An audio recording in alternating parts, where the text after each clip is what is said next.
Tudo bom, pessoal? Bem-vindos, sou Adriano, professor de artes. Gente, hoje nós vamos falar sobre a arte romana, a segunda parte. E para a gente entrar nesse tema, vamos tentar dar uma contextualizada, vamos pensar um pouquinho do que a gente vai falar hoje. Vamos analisar a arquitetura romana e suas inovações, vamos contextualizar as ações de alguns imperadores, vamos compreender a importância de alguns monumentos arquitetônicos romanos. Agora vamos dar uma pensadinha. Você ouviu falar no Coliseu?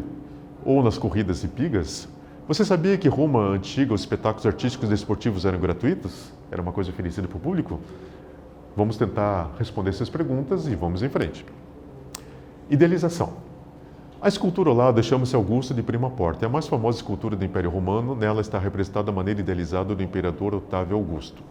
Lembrando, gente, que Roma ele começou no seu princípio lá como pequena colônia, pequeno agrupamento de pessoas, ele se tornou um reinado. E de reinado ele se tornou uma república. De república ele se torna um império. E nós temos a figura de Júlio César. Júlio César, ele entra num período de Roma que estava tendo muitas guerras civis, está tendo muitas conturbências, e ele se torna tirano. O que é tirano? Tirano era um político que ele tomava o poder em sua mão e não era um senso negativo como a gente hoje vê, né? Mas tirano antigamente era um senso positivo. Ele toma o poder em suas mãos e nesse período ele organiza até que ele entrega o poder novamente para o Senado. Só que quando Júlio César ele toma o poder e ele começa a fazer grandiosidades por Roma, o povo aclama e o povo quer que ele continue como tirano, quer que ele continue como governante. Só que, infelizmente, por inveja do Senado, por inveja de grandes figuras que estavam ao seu lado, ele acaba sendo assassinado. E nesse assassinato, Roma tem uma grande transformação, porque ele não consegue mais voltar àquele passado corrupto, mas ele tem a necessidade de ter exatamente aquele governo mais eficaz, aquele governo que pense mais no povo, porque Júlio César tirou Roma da extrema pobreza, da corrupção, trouxe Roma à grandiosidade. Dizem que existiu Roma antes de Júlio César, existiu Roma depois de Júlio César. Ele fez a transformação do grande império que ia se tornar. E através da morte dele, quem que vai subir o poder logo em seguida? Otávio Augusto. Otávio Augusto, exatamente, ele tenta dar continuidade ao trabalho de Júlio César. Ele consegue, exatamente, trazer com que Roma se torne um grande império, dando valor ao povo e fazendo agora sim um governo para o povo. Um governo que exalte exatamente a identidade romana e tenha essa importância do povo, trazendo o povo como um ser muito importante para essa sociedade. E essa escultura em si, que é chamada de Augusto de Prima Porta, ela é baseada na escultura de Policleto, do Oríforo. E essa escultura ela se tornou uma escultura de propaganda de Augusto. Foi feitas várias cópias dela e foi espalhada por toda Roma. A original foi encontrada na casa de Lívia, sua esposa, a esposa de Augusto, e ela ainda tem, até os dias de hoje, dá para notar que existe um restício da cor púrpura e da cor dourada. Lembrando vocês que todas as esculturas que nós vimos romanas, elas eram todas coloridas e com o tempo elas foram perdendo sua cor. Então nós podemos dizer que essa escultura foi a primeira propaganda política que existiu dentro do Império Romano, ou seja, foi trazida essa figura de um homem forte que colocou Roma na altura que ela merecia, trazendo Roma no que ela ia se tornar. E nós vemos, que eu já falei na aula passada, vamos relembrar a conquista de Roma da eternidade, que é através do concreto romano. Nós vemos que o concreto era conhecido como concreto indestrutível, possibilitou a criação de uma infraestrutura estatal, visando o saneamento e o bem-estar romano, e a receita do concreto era a cinza vulcânica, mais cal, mais água do mar, mais agregada de rochas vulcânicas. Uma reação química que resulta num concreto muito forte. Lembrando vocês que a Via Ápia até hoje existe, que são exatamente aquelas estruturas que saem de Roma, são as estradas que interligaram toda a parte do Império, fazendo que em volta do Mediterrâneo, lembrando que o Mediterrâneo era o campo de comércio de Roma, ou seja, era a forma de existir comércio em todos os cantos do Império, só que em volta do Mediterrâneo tinha um sistema de estradas. Essas estradas possibilitavam que as cidades se interligassem, ou seja, o comércio podia vir por mar ou vir por terra, era o local também de deslocamento dos exércitos. Os exércitos andavam com uma grande logística, lembrando que eles tinham tecnologia a seu favor, então o exército era como se fossem cidades flutuantes, eram cidades que andavam de locais em locais, levando um grande número de soldados, e esses soldados faziam as defesas de todas as fronteiras de Roma. Lembrando que também os romanos tinham direito à cidadania romana, foi uma inovação na época, então todos aqueles que estavam debaixo do cunho romano, eles tinham direitos e deveres como cidadão e eles tinham exatamente a proteção do império muito forte. Então nós temos esse concreto que ele fez o quê? Ele eternizou toda a construção que existia em Roma. Com isso, até hoje, muitos químicos começaram a analisar esse concreto e tentaram descobrir qual que é a verdadeira essência desse concreto, o que fez ele ser tão forte, e todo mundo entrou no consenso que é exatamente a cinza vulcânica e a água do mar. Esses dois elementos que fizeram com que esse concreto se tornasse tão forte, tão forte, tão forte, que até hoje nós vemos, por exemplo, o Coliseu Romano, que ele está de pé, e nós vemos a estrutura dele fortíssima, apesar de ter terremoto, apesar de ter vento, ter erosão, ter chuva, ter furacão, ter um monte de coisa, está lá de pé a estrutura romana, porque foi feito com muita grandiosidade.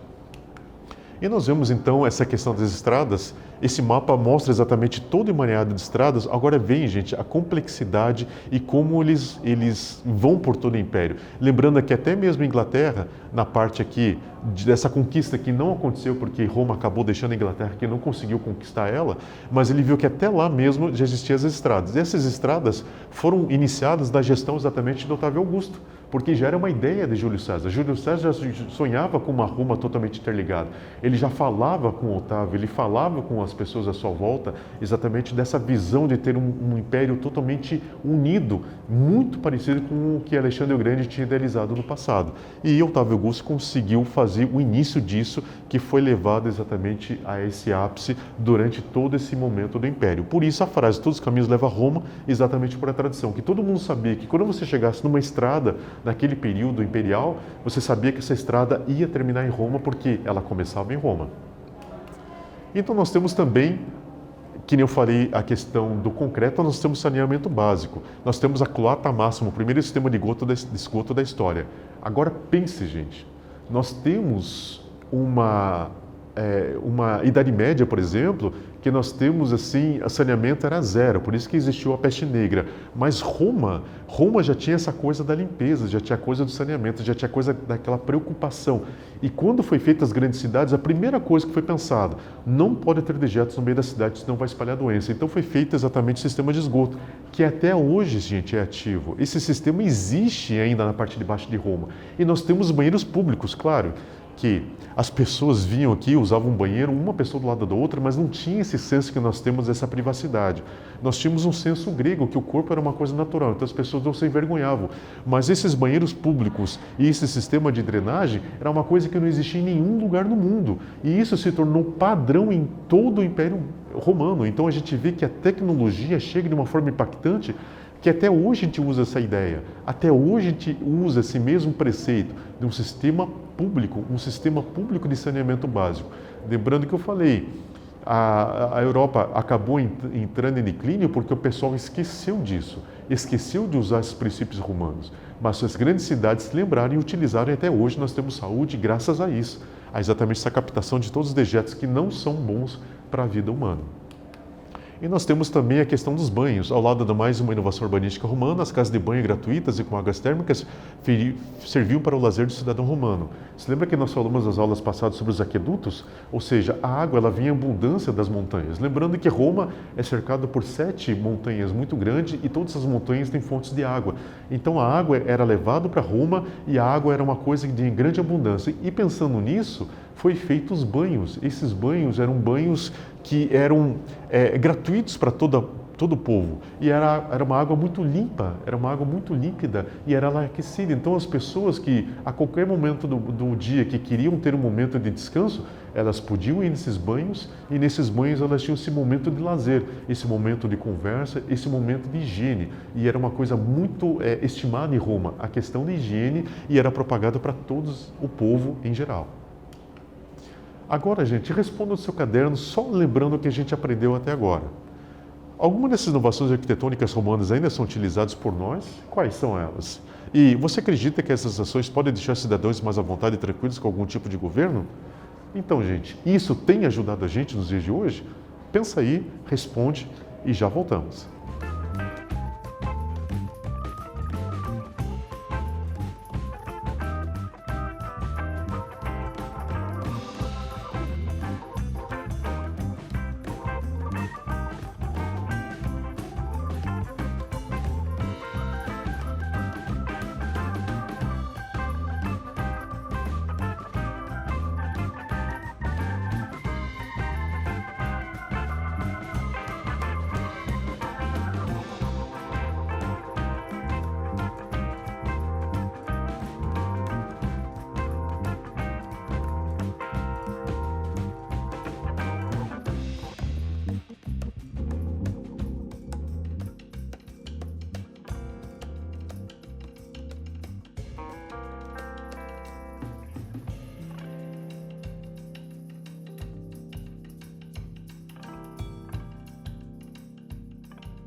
Beleza, o pessoal respondeu lá?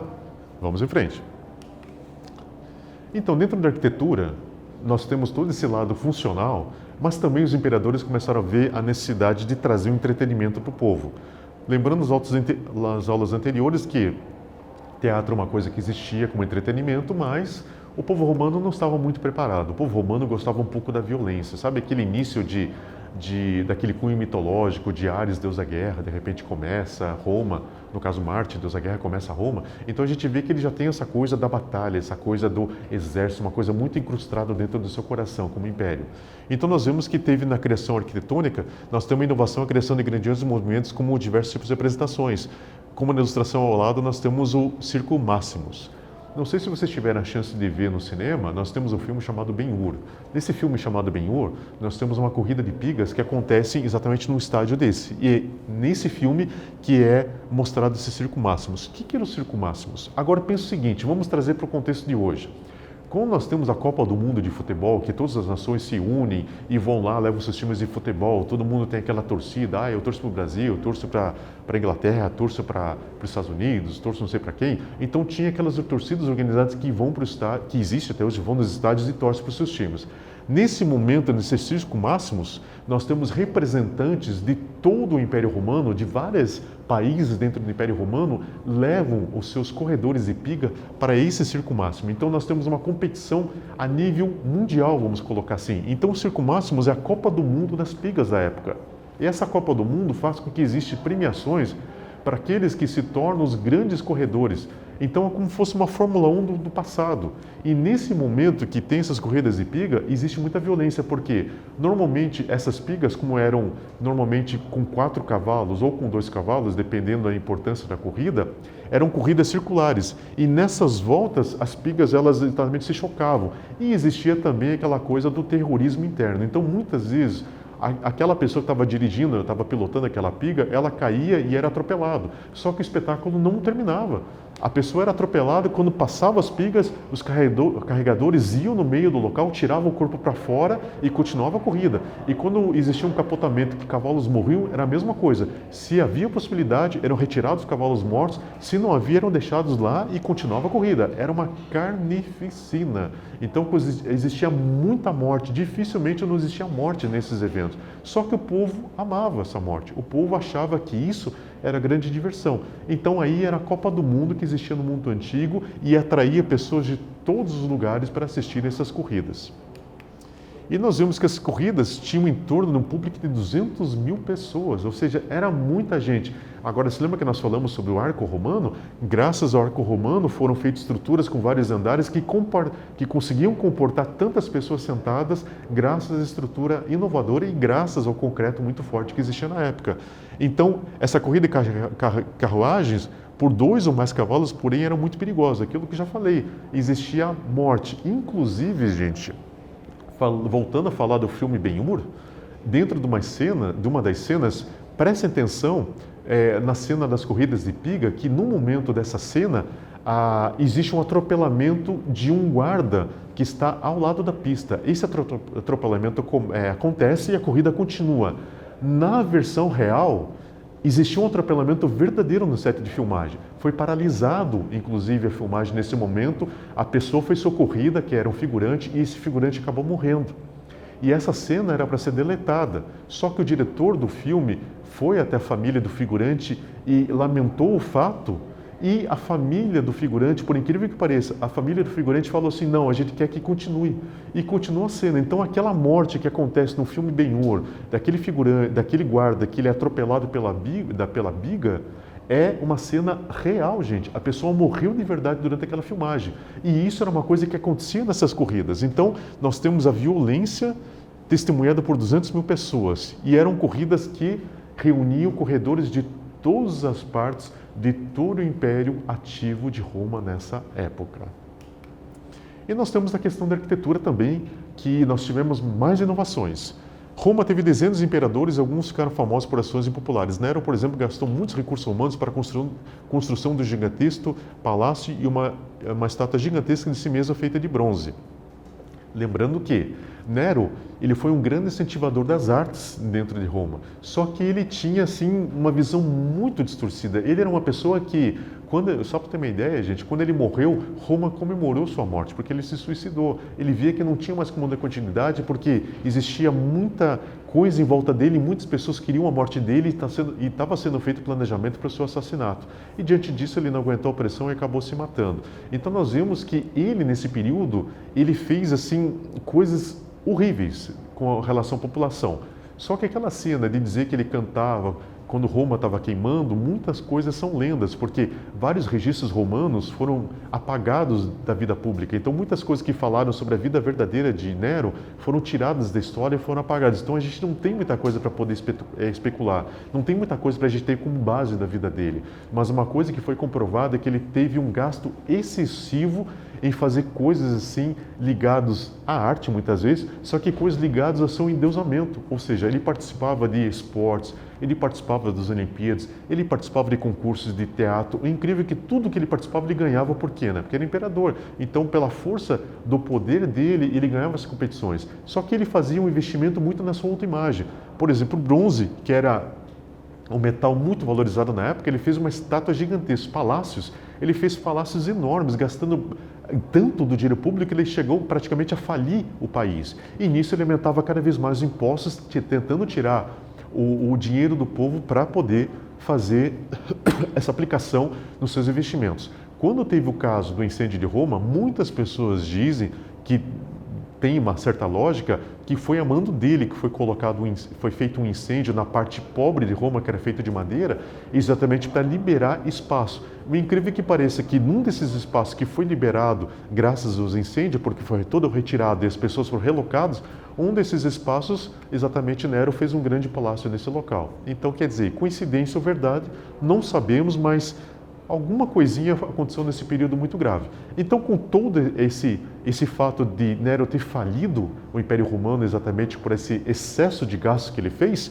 Vespasiano chega logo em seguida após esse momento. Depois que Nero morre, 4 imperadores sobem ao poder e somente Vespasiano, que é o outro que chega ao poder, que consegue fazer com que Roma se estabilize. Vespasiano já tinha uma visão de militar, ele era militar do exército romano, conhecia todos os problemas de Roma e ele fez com que as finanças de Roma chegassem a uma estabilização e logo depois ele é sucedido por seu filho Tito e nisso começa exatamente a sucessão flaviana que começa pela família dele.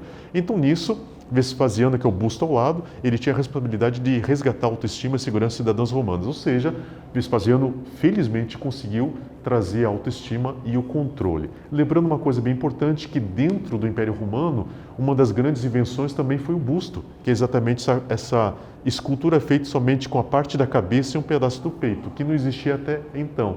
E eles fazem muito esse apreço pela personalidade, que nós temos uma escultura extremamente realista e faz exatamente aquilo que a gente conhece de história. Ele faz com que o rosto verdadeiro da pessoa seja retratado e dessa forma nós temos o conhecimento pleno da história que a gente conhece até hoje do Império Romano.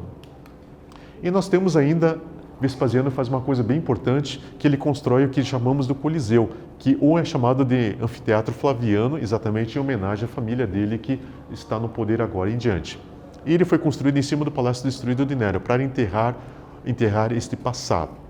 Lembrando que o Coliseu, quando foi feito o Coliseu, as pessoas que vinham a Roma ficavam assombrados e muitas pessoas falavam, nossa, eu não sabia que o homem poderia construir algo tão grande e tão pomposo, tão grande assim, que o Coliseu, se você chega perto dele, você fica extasiado com o tamanho disso. Essas colunas são simplesmente enormes, pessoal. E uma coisa bem importante que dentro dessa arquitetura do Coliseu foi misturado 3 estilos arquitetônicos. Então a gente começa com o jônico na parte o dórico na parte de baixo, o jônico na parte no meio e corinto na parte de cima. Então, ou seja, tem uma mistura dos elementos arquitetônicos e faz uma homenagem de toda a arquitetura romana, ou seja, se você quiser pesquisar sobre toda a arquitetura românica, você vai ver que dentro do Coliseu tem todas elas. E elas são construídas de uma forma gradativa, vai mostrando toda a evolução da arquitetura desde o início do Império até esse momento desse clímax. E nesse grande teatro acontece aquilo que a gente vai conhecer, que são os grandes encontros daquelas festividades romanas, que nós temos o Coliseu como a terra dos gladiadores, a terra dos animais selvagens e a terra, inclusive, das batalhas marítimas lá dentro, que a gente vai falar agora. Então nós temos aqui uma visão interior do Coliseu. Isso aqui é uma dos arcos do Coliseu, que ele fica fechado para o público, a parte interior. Nós temos aqui a parte que é real e essa parte aqui é uma parte montada, ou seja, foi montado em cima só para vocês terem uma ideia de como é que era. Nessa parte de baixo, se vocês podem observar, gente, nós temos várias divisões. Nessa parte de divisão é onde ficavam os gladiadores e onde ficavam os animais selvagens. Lembrando que nesse período existia batalha entre gladiadores e animais selvagens. Existia batalha entre gladiadores e gladiadores. E nessa época também que existia uma perseguição cristã, existia também o sacrifício de cristãos, ou eles eram queimados dentro desse espaço aqui, ou eram atirados os animais selvagens e esses animais destroçavam esses cristãos. Então nós temos aqui essa parte de compartimento e na parte lateral nós temos reservatórios de água, ou seja, muitos momentos essa parte aqui ela era rebaixada e era cheia de água. Então no momento que era feita uma vertente de água, que era feita uma piscina natural aqui dentro, eram representadas batalhas marítimas, ou seja, nós tínhamos 2 navios aqui dentro com gladiadores em cima e era recriada uma batalha inteira. Então nós vemos a questão do mecanismo que existia, a questão da tecnologia que existia. Nós tínhamos uma vazão de água, nós tínhamos um enchimento de água e no mesmo momento que era enchido de água, existia um esvaziamento muito rápido dessa água. E, inclusive nessa parte de baixo, quando os animais eram levados para a parte de cima, durante as batalhas normais entre gladiadores e animais selvagens, era feito um sistema de elevadores. Então, o romano já tinha até a questão de elevadores. Esses elevadores traziam exatamente os animais em cima, e os animais eram soltos, e nisso existia o começo dessas batalhas. Então, nós temos aqui, gente, um teatro completo, repleto de tecnologia já naquela época. E nós temos aqui a figura de um dos gladiadores. E nós temos sempre a figura dos gladiadores eram ligados a alguns elementos mitológicos, eram ligados a alguma representação de algum deus diferente. Vendo tudo isso que a gente viu até agora, vamos responder 2 perguntas? Quais são as diferenças entre o teatro grego e o teatro romano? E você consegue encontrar semelhança da política do governo romano com alguma política atual? Qual? Tenta lembrar lá, escreve para mim, estou aguardando. Até daqui a pouquinho.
Aí, pessoal, responderam lá? Vamos em frente.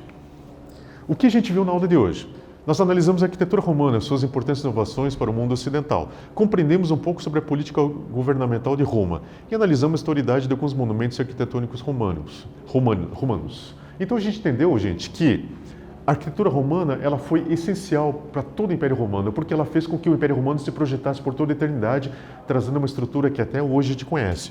E nós compreendemos um pouco sobre sua política, ou seja, a gente vê a preocupação dos imperadores, a preocupação do Império com seus cidadãos e a preocupação de fazer uma estrutura com que trouxesse conforto para eles. E nós vimos também a historicidade de alguns monumentos arquitetônicos. Nós vimos que esses monumentos, eles além de ser algo que deixou muito marcado para os dias de hoje, eles trouxeram um certo divertimento, aquela coisa do pão e circo o povo. Quando você tem um povo feliz, que tem um entretenimento, você consegue controlar esse povo com uma maior força. Então isso o Império Romano fez. Ok, gente?